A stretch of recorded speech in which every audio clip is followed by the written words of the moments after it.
Damos en 3, 2, 1, tiempo.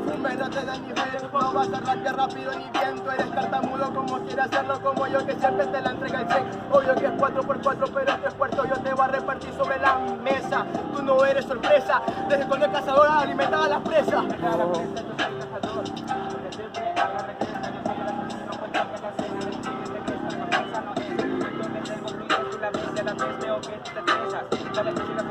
Porque me ven siempre encima del pastel. Yeah, sí, es verdad, le falta la vela y una cerecita. Eres malo compita, te lo digo, tú no sueltas ni una espita. Y eso me alegra, porque eres mi compa. Pero tampoco improvisas tan bien, tú sola haces métrica. Yo te respondo todo, hijo de puta. Soy la manzana que cayó en el Edén. Cayó en el Edén, a la manzana que le den. A Eva también a Adán, porque ellos no tienen el poder. Si fueran tan buenos del paraíso, no lo iban a correr. Comieron la manzana, pero no se comieron la que tienen de pastel. No tienen de pastel ninguna manzana, pero arrancaron más sano y ahora crearon un ser puro que se parece a Dios, pero un poquito más sano.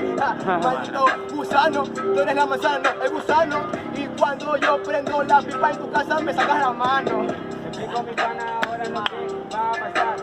A mí me gusta el freestyle, pero cuento que estoy conceptual, vos puedes reciclar. Recuerda mi cara mal, la manzana es de allá, yo soy el gusano, estoy dentro de ti, por eso todo te carcomerá. ¡Tiempo! Aplauso. Con la decisión del jurado a la cuenta de 3, 2, 1. ¡Violación! Muchachos, para que descanse Isaac y Ray un ratito más, se va a hacer el tercer puesto, J Fab versus Pepe.